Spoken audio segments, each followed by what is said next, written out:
In the very beginning of the 20th century, there were 9 robberies by a two-man team in 5 counties, all in one day. All suspected to be the same 2 guys by eyewitness accounts, citing the exact same getaway car, the same guns, outfits, and ethnicity. The guys were caught, and this was an open and shut case. Except for the fact that the robbers claimed they had only robbed 4 places that day. Which seemed odd, so someone looked into the exact timings of the robberies, and found that robbery number 4 took place only 10 minutes after robbery number 3, and then 1 minute later, robbery number 5 happened. So they go back and interview the robbers about this discrepancy, and both robbers tell the same story, that they only robbed 4 places.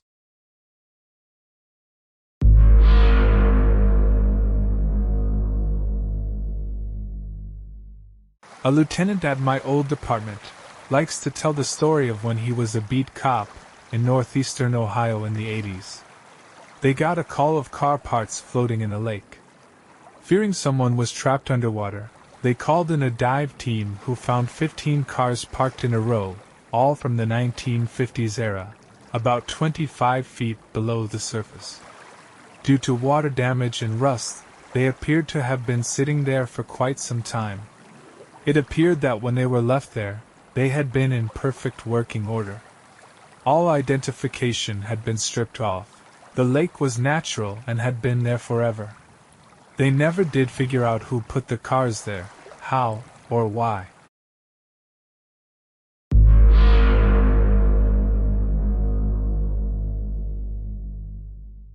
I was a deputy sheriff for a short while, and I got put on courtroom duty for a murder case.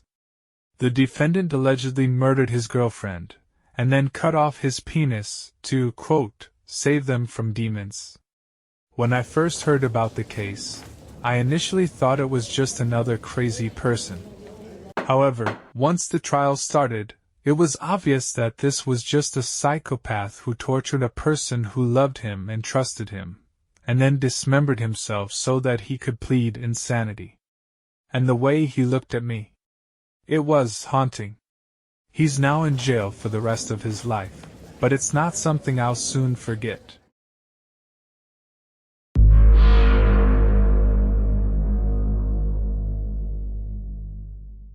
My uncle was a cop in Florida in the 90s. They were finding deceased kids by the interstate for about 5 years before my uncle retired. No suspects were ever found. The kids were abducted within 100 miles of the scene of the crimes. At its peak, it'd be 1 body every 2 months, but usually, they found 2 a year. It has never been solved. After my uncle retired, the evidence photos in some of those cases got destroyed in a flood. For 10 years after my uncle's retirement, his former department would call him when a similar case came through, so he'd reproduce the details for them. He stopped responding to those requests at some point. He said he wants to live the rest of his life without seeing another deceased child.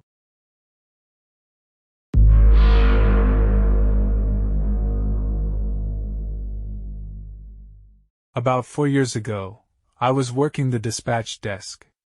Around 11 p.m., I received a call from a resident, stating he had just seen 6 diamond-shaped objects fly over his house, at only a couple hundred feet, making no noise and had mirrors of thousands of lights glowing from underneath.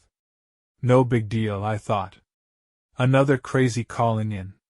But he prefaced his whole call by saying, "Listen, I'm not nuts. I know you get calls from crazy people, but I'm not one of them.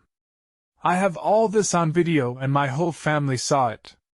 He gave me the approximate height, travel direction, and times. It was weird, and it sounded crazy, but there was something about it that sounded different.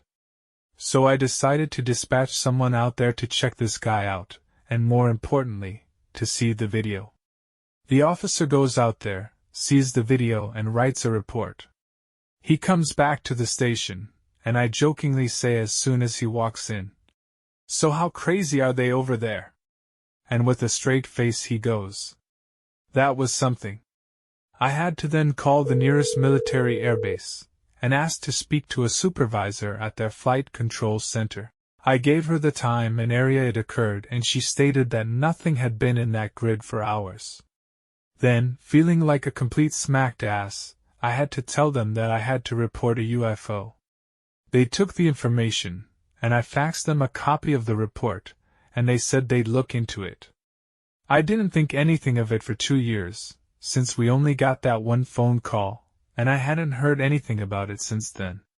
Sure enough though, 2 years later, I had a friend, going through county-wide training, who called me, and asked if I had been the one who had dispatched that call. When I said yes and told him the story, he explained that at his training, they had gone over how to handle unusual events and calls, and that my dispatch call had been played and he recognized the voice. He told me that later that night, that exact report was called in over 6 times, throughout the county in various areas. To this day I have no idea what those lights were. The investigation was out of our hands.